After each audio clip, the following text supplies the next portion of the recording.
Hi. Do you ever feel like you're constantly running on empty? No matter how hard you work, you just can't seem to find that elusive work-life harmony? If so, you're not alone because so many women leaders I work with find themselves trapped in a vicious circle of stress, burnout, and declining health. And it doesn't have to be that way. So today I am thrilled to welcome Shivani Bhattacharya, and she is a certified stress and sleep coach who is there to share her powerful story of transformation and the practical strategies that she has used and also uses to help women leaders to reclaim their energy and boost their productivity and show up as their most confident and aligned selves.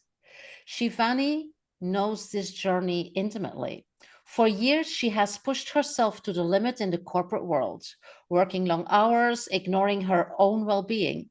And eventually, the stress caught up with her.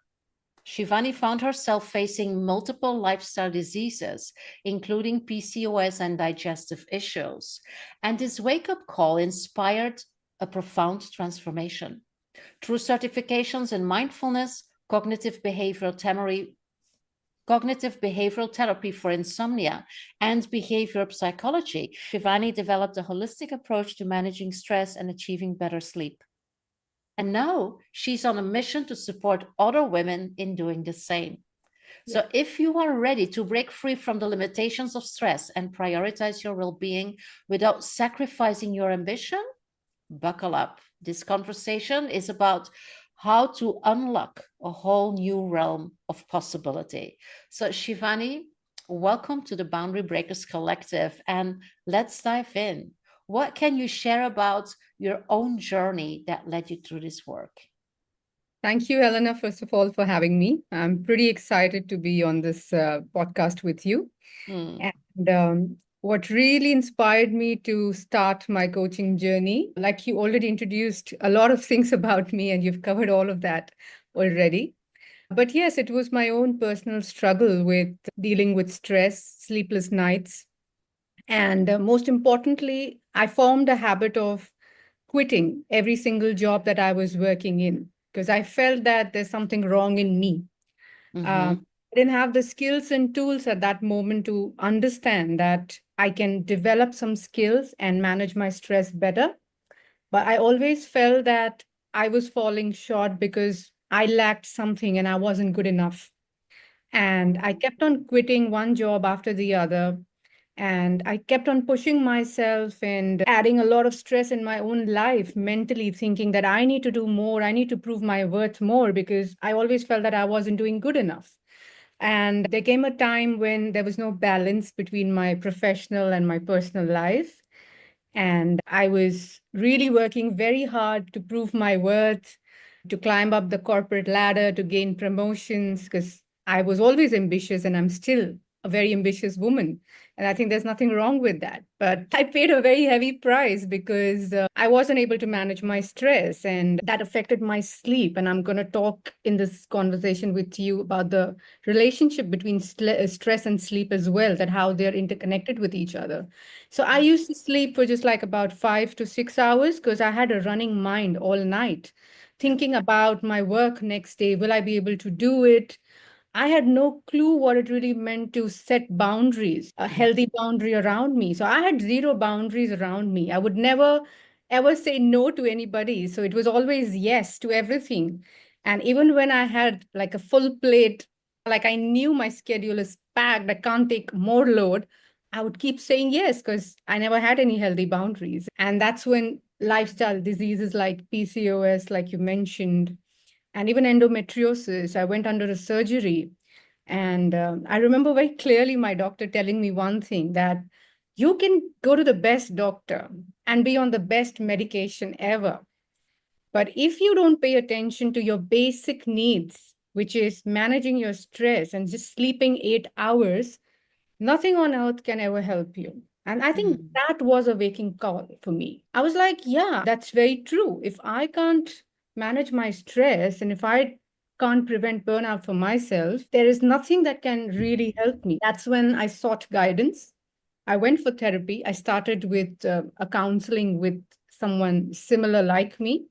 I worked with a coach who helped me to understand and tell me that what I was going through was pretty normal. All I needed was to develop some skills so that I Yeah. can cope much better. So Yeah. I got introduced to meditation, mindfulness practices, and that's where the journey began. I started meditating, I started doing a lot of self reflection. Journaling was a huge part of it, just to make a note of how I was feeling, what I was feeling, putting that on a piece of paper, identifying my stressors in life. Yeah. Yep. It's very interesting because I'm sure that a lot of women listening in or watching this Yes. are going to recognize that. I guess that most of us have been there or still are there. And it's so difficult to get out of that because it's like you're in this rat race, you're in this constant pushing yourself without even having the time to reflect and to understand what is going on until your body says, stop. This is Yeah. enough. And then, of course, the doctor says, well, your body says stop because you don't listen to yourself. You don't listen Yeah. to your mind. You don't listen to your heart. You don't listen to your soul. You just keep going because Yeah. that's the definition of success that you have developed and that you maintain, even if you could be aware that it's not right for you, that it is not what you need to do to be fulfilled. But it is because of society, because of role models that we see that are pushing themselves, and we don't see what is behind the scenes. We don't see Yeah. what is at the other side of the mirror, and we think that's what we need to do. And Yeah. thank you for sharing that story, Shivani, because it's very courageous to share the story. And it's also very courageous to change that, to say, stop. Now it's Yeah. about me and what I need as a Yeah. person, as a whole person, not Yeah. only as a professional, successful woman, but as a person. It's about what I need in order to be healthy at all levels and in all dimensions. So it's something that I recognize. I see that with my clients. You obviously see that with your clients. Yes. Your doctor said it's absolutely time, but what was like for you the step to do it, to actually change that? What was it? For me, when I sought help, the support that I received from my therapist Mm-hmm. and other coaches that I worked with, I think that Yeah. was my first step to be able to stand up for myself. And I got huge support from my family when I spoke up and I explained to them what I was actually going through, Yeah. letting them know that I'm a young woman with ambition, but I feel miserable going to work. I don't want to face the day as if Yeah. there's something wrong with me. That is what I was going through each time, doubting my capability. So, It's me. Yeah. yeah, it's Yeah. me. There's something wrong with me. I was very fortunate to get a lot of help from my friends, family, and I found a very good therapist with whom I was working. Yeah. I needed that support, and I think that's what I want to say, that we all need that support, and we Yeah. should be courageous enough to ask for that. Yeah, it's not a sign of weakness, right? It's Yeah. on the contrary, it's a sign of strength to Yes. understand what is going on and Yes. to not judge yourself and not be hard on yourself and say, yes, this is something that I can use help with. Absolutely. Yeah, Yes. very So powerful. it began from there, and then it was always one tiny step at a time. I was working with somebody who had thorough knowledge about what stress management was all about, what anxiety was all about. So Mhm. I was in safe hands where we built on some habits, tiny habits, and and there's another thing that I want to say. A lot of people, when they get into therapy and they take the first step, they attach a result to it very quickly, very soon by saying that I think 1 month is enough for me or 2 months is enough for me. Now I have to show some results. I worked with a therapist for over a year. So to Mm. be patient with yourself and to be kind, and that's something I was with myself. I was very compassionate and kind with myself. I Yeah, allowed myself to heal. And as much as time it took, I gave myself that time. I think that made a lot of difference, that yeah. attitude to begin Mhm. with. Yeah, absolutely. And then Shivani, because you can be in that situation, you can look for help, you can go into therapy, and then you can say, okay, now I know that I really overdid. I have to find a new way of living, a new way of looking at my career, a new way of defining success. Yeah. And then you don't have to become an entrepreneur. You can just keep doing that in professional Yeah. corporate life or Yes. not. That's exactly what I did. So I after I started the therapy and I started gaining confidence, I started learning new skills, and I was able to manage my stress better. I was working with a corporate firm for the next 6 years, where I grew as a person in that company, where there was remarkable growth, which led to n number of promotions as well. And Yeah. eventually, I managed the entire team. So I was working for an Australian company and managing their entire Mumbai operation. This Whoa. happened after I sought therapy. So I still continued to be in my corporate sector. Yeah. I didn't quit and say, that's it, I don't want to give it a try. I applied what I learned, and there Mhm. was a transformation. What was your major lesson there? And what did you absolutely do differently where you would like already be able to give some advice to women listening to this or watching this? Okay, just these little things already shifted a lot for me. What was it? I think I developed a growth mindset. So I faced each day looking forward to whatever was coming along with. And I was able to by then identify and categorize between good stress and bad stress. Mhm. And that's when I learned that not all stress is bad, and we need some stress in our lives to to grow in life. Basically, my perception changed, and whenever there was a challenging moment, of course there was, it's never an easy journey to say that, okay, I've learned now new skills and I know how to manage it, and now I sleep good. That doesn't mean that life will not throw new challenges. Of course, that's Exactly. always Yeah. going to be there, and it wasn't an easy ride. The promotions that I'm talking about, I had to go through challenging situations and I had to overcome that. But I guess the whole attitude and to go back to my practices and be consistent. I was always told, and I realized that you can't get overconfident with just because you've overcome something in the past with one episode of managing your stress. It doesn't mean that you've learned that lesson for life and you did not practice that again. So Mhm. I went back because I understood that when I was slackening in my practice and being complacent, I was seeing a change in me, that I wasn't so confident in dealing with the situations around me. And the root cause and was always checking if I was doing my practices regularly. Yeah. And that It's has about building that muscle. When you stop yeah. practicing, it's like your muscle also weakens. Yeah. You have to keep that up. Yeah.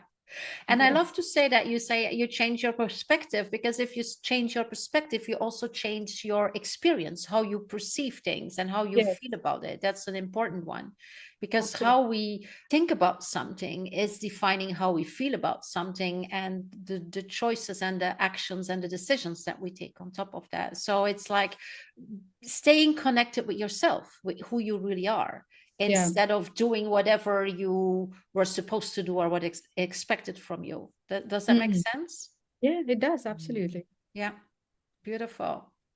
And so, if you would look at some things that you actually also did different, because you think different, you feel different, you decide Yes. differently, but are there some strategies for women that Yeah. feel like, okay, I'm also going to that into that direction of exhaustion, if not stopping? Are Mm. there like little things where that you learned where you say, if you implement that, it Yeah. might already make a difference? Yes. Yes. So the number one thing that I want to talk about is setting boundaries, Mhm. setting healthy Yeah. boundaries, and having the right kind of communication. Assertive communication is something that I would want to tell people who are listening right now. Is something that we need to practice. A no Mhm. is a no.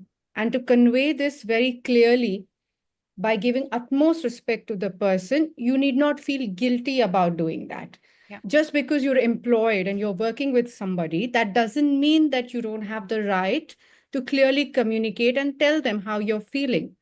You need help there, you need help there. If you need more time to do something, you have to tell them. Because Yeah. often there's a lot of internal dialogue that goes ahead, and we stop ourselves from taking that step and communicating and assuming that the other person will understand. Mhm. But it really doesn't work that way. And I Yeah. learned this when I actually started talking about it openly and being vocal about how I was feeling.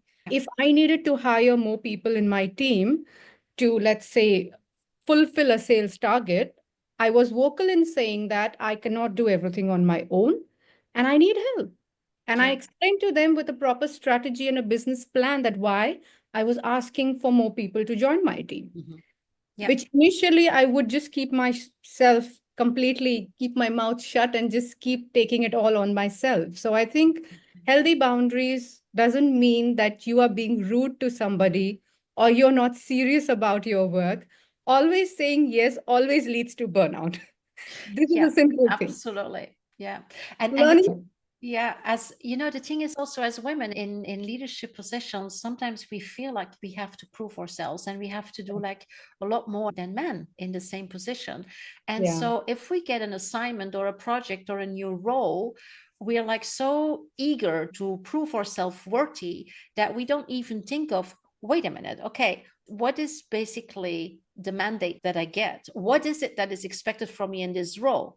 And is it like in simple things? Let's do that. The masculine thing. Is it smart? Is it specific? Is it measurable? Is it achievable? And things like that. And then it's also about, can I do this? Do I have the resources? Do I have enough time? Do I have enough Yeah. people? Do I have enough qualified people? Things like that. We don't make that. We don't make that reflection because we're like, okay, we will do it. And everything that I ask, people will feel that I'm not sure about myself. I'm not confident. I might not be able to do it. Instead of seeing it as a negotiation, okay, this is the situation, or this is the goal, or this is the project. What is Yeah. needed in order to have a successful finalization? And so we make up for that by working double hours, taking everything upon us, not Yes. even pushing it down to the team because we said we were going to do it. And so we keep going instead of saying, like you say, wait a minute, we're here on the boundary breakers, but it is about setting the boundaries. Wait a minute, what is going on here? Because this is not working. And even if you say we are already gone for a couple of weeks or months, now it's too late. No, it's never too late because you're learning and you have new insights and Yeah. realities. And it is like you say, having that assertiveness in a kind way. You don't have to be bitchy for that, but having that assertiveness in a kind way to negotiate the resources in order to achieve the goal. And like you say, your boss is not a mind reader, right? He doesn't know what is That's going right. on. He or she have their own challenges and issues. Yeah. Yeah, Absolutely. absolutely. That's very important. Keep that communication open. Yeah. Yeah. Beautiful. Other tips or little things in the corporate life? Another, there are so many things. I think I was talking about the relationship between stress and sleep when I started introducing myself. Mm-hmm. Prioritizing your sleep. I feel sleep is your biggest recovery rock star. We need to rest well, we need to recover. That's as important as learning new skills at work so that you can perform better. Ambition, performance, everything at the end of the day is tied down to how well you're rested at the same time. You Yeah. can't be learning meditation, you can't be learning new skills to manage stress, but at the end of the day, not giving yourself that 8 hours of good quality sleep.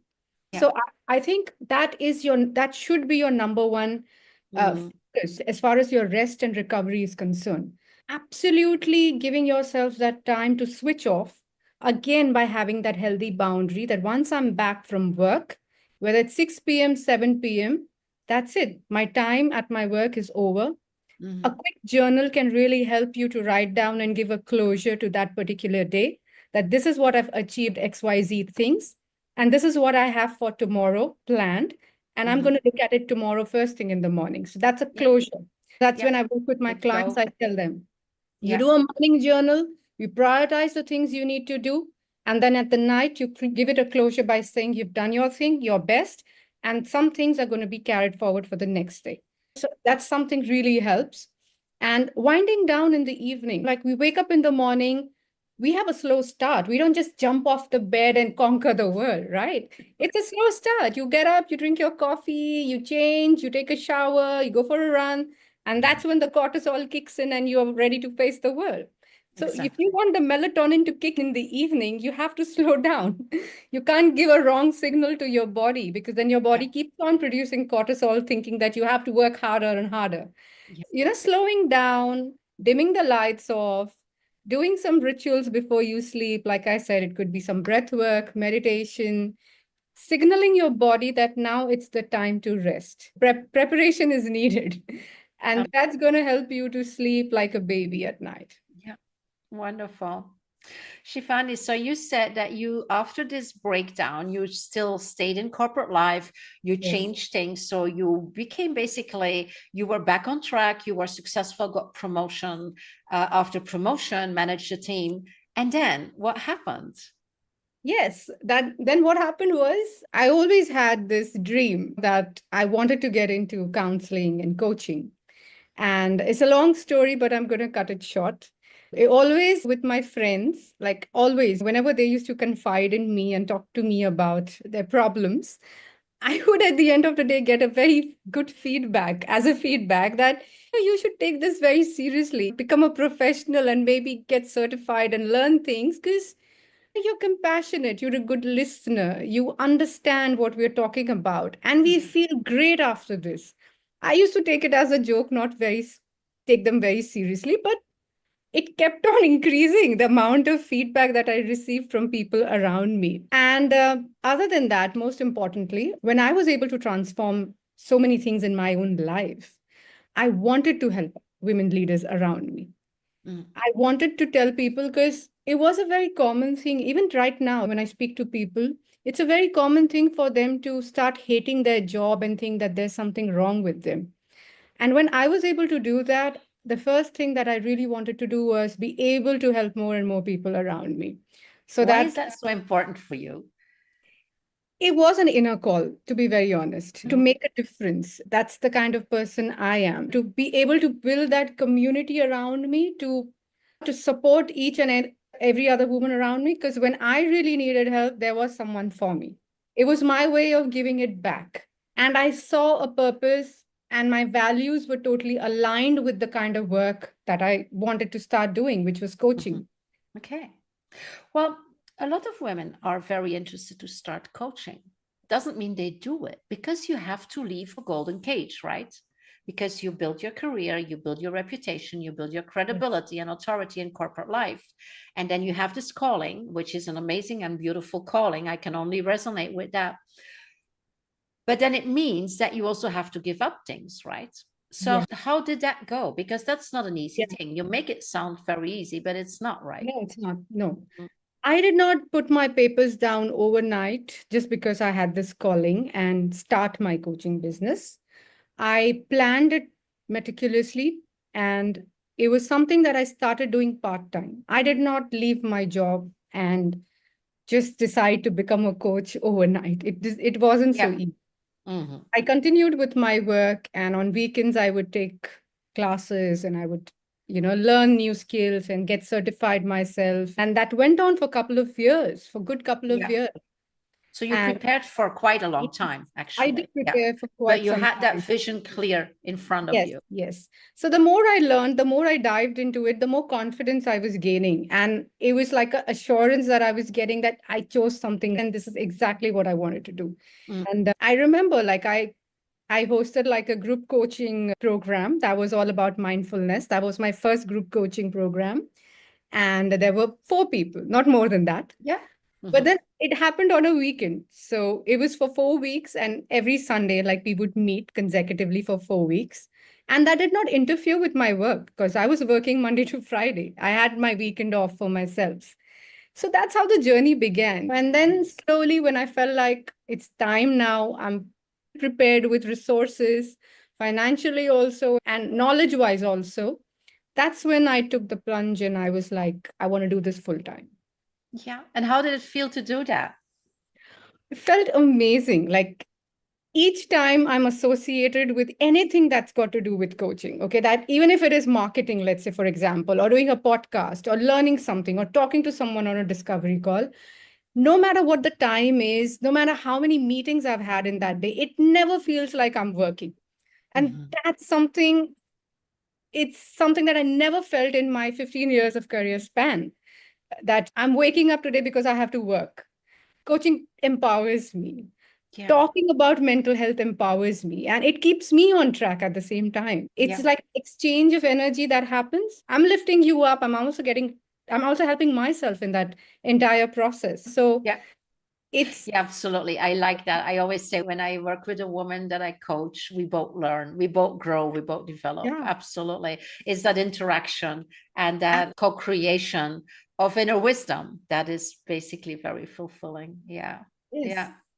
So, Shivani, how has that impacted your definition of success? Because there's a lot of us that have this very traditional view and definition on success, like it is like fed to us by society and by social media. And Yeah, success means a big title and a very linear career and a big house, a lot of money on the bank, a lot of options or bonuses and things yeah. like that. Hmm. So how has your choice now impacted your definition of success? That's a great question. Mm, So initially, when I was in the corporate sector, for me, success only meant the amount written on my paycheck. It was always tied to money mm, and and the luxury that I could provide, like yeah, to my family and give that to myself. Like how many holidays was I taking in a year and the things that I was buying. And I felt, yeah, I'm successful because I can do all of this. yeah, But it is no longer the same. Because clearly I don't really make that kind of money exactly what I was making earlier. And I don't feel that I'm less successful because the value that I'm bringing today, it's far more meaningful to me than what was I doing earlier. To be able to touch somebody's life and see that transformation, there is no bigger happiness than that. yeah. It's like if my client wins, I win. When I see them making some tiny little change and coming back to me and saying that I'm sleeping much better, I'm doing so right now. I think that is success to me right now. That is what my definition is. Your Wait, reward system changes, right? A lot of us, and especially in corporate life, the reward is pretty transactional. It's like you say, it's the money at the end of the month and the bonus at the end of the quarter or at the end of the year. And that's yeah, basically the definition of success, which a lot of us are like feeling intuitively that it doesn't make sense because it doesn't give us that fulfillment and it doesn't yeah, create momentum because sometimes we really have to drag ourselves to work and yeah, there's a lot of yeah, competition or politics or whatever, especially yeah. if you're working in a very toxic environment, which unfortunately there are a lot of those. Yeah. So if you can redefine that definition of success, and I also believe that if you can do that even before you leave corporate, but that you understand that success can be something completely Yes. different. It can be about impact. It can be indeed about paying it forward, giving back. It can be about making a difference. And it's not really in this transactional monetizing way, although of course we need to get paid for what we are doing. Absolutely, Yeah. as a coach there is this value that is translated in money, but that's like only a fraction of the complete value that we receive. Yeah, Yeah. absolutely. Absolutely. Yeah, beautiful. And I think that if we can do that as women, that it is a lot easier to make decisions and choices. You already said it was Yeah. aligned with my values, it was aligned with my aspirations. Yeah. If we can do that, it also makes it easier to make those decisions and to leave golden cages and to leave that kind of what we consider security and Yeah. comfort of Yes. corporate life, even if it doesn't fulfill us or even if it makes us sick, like what happened to you Mm. and what happened Yeah. to a lot of people. Yeah, absolutely. So what is your biggest learning in your journey here? My biggest learning, I would say, is that looking at your goal and always remembering to take one step at a time Yeah. and to make sure that also kills, by the way, anxiety. When you drop this expectation from yourself that you need to achieve everything very soon overnight. So, breaking, I think what really helped me to even get here is to be always focused as far as my goal, whatever is concerned, whatever my goal is, but to always breaking that down to tiny little things and achieving one thing after the other, Mm-hmm. the continuum. Yeah. Because anything that you try to achieve, whether it's with your stress or with your sleep or anything for that matter, requires behavior change. Now, I Yeah. do that in my coaching as well. And that's why it's not so easy to just say that tomorrow I want to do this, wake up 6 a.m. in the morning and go to the gym. And then you just see that 3 months have passed and you still haven't joined the gym. So sometimes Yeah. having a goal and just being determined is not enough. Mhm. You need to understand the psychology of how you can actually form habits. Breaking Mm. that down and being easy and going, that slow progress is needed Mhm. sometimes. Yeah, Rushing into things and trying to achieve everything overnight just brings in lots of anxiety. So absolutely. reversing that would be to just go slow, break it down. Yeah, absolutely. I can absolutely agree with you. And also, what you said before is to keep that image of who you want to become, of basically a kind of new or renewed identity. This is who I am. And this is why I am doing it, because this is something important. It's basically habits and behavior. For me, they stick if they are aligned with your values and your Yeah. principles and who you are. So it's Yes. always also keeping that view on, I want to be that coach. I want to be that person Yes. that has an impact on other women's life or on other Yeah. people's lives, depending on what you envisage.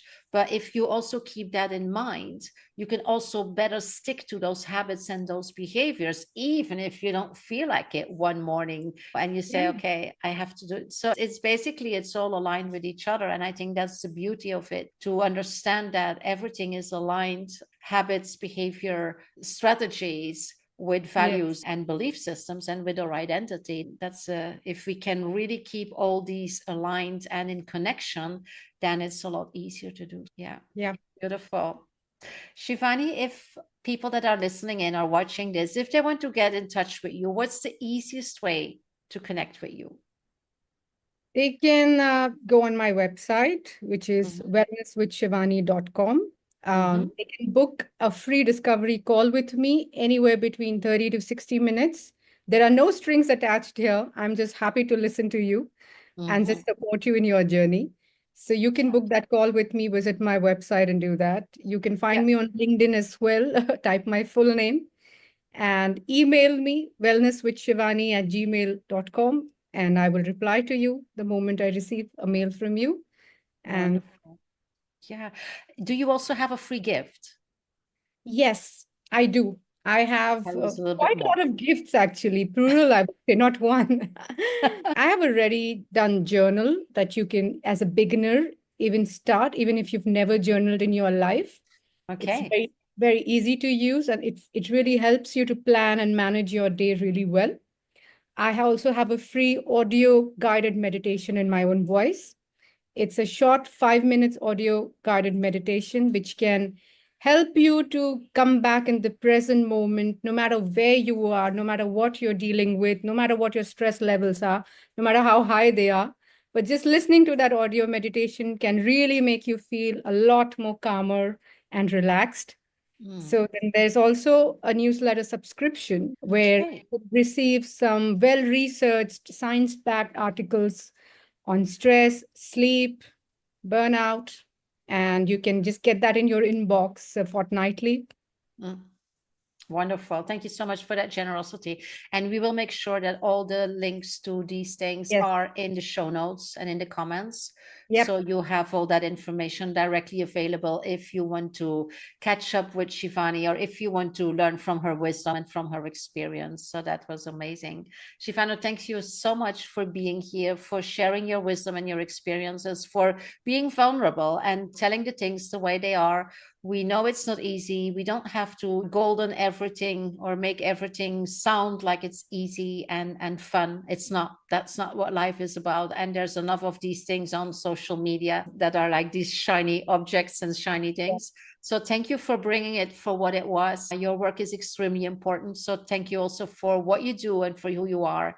And looking forward to see a lot of women opening up their eyes, not only in the morning, but also in by way of speak, to what and how, what they can do and how they can do it in order to find more fulfillment in their lives and be more in harmony with what they really need instead of doing what they are supposed to do. So thank you so much, Shivani, for being here. Thank you for having me. Thank you so much for giving me this opportunity to speak. Like I said, anything that's got to do with coaching, that's got to do with helping other women leaders, never feels like a work to me. So Exactly. Yeah. something that really excites me, something that I'm very passionate about. So you have given me this opportunity. I'm glad that people who listen, they're able to take something back and it really helps them and they're able to Yeah. bring some tiny change in their life. Absolutely. Thank you so much. Thank you. Bye. Bye. Bye for now. Take care. Bye. Take care. Bye. All right. I will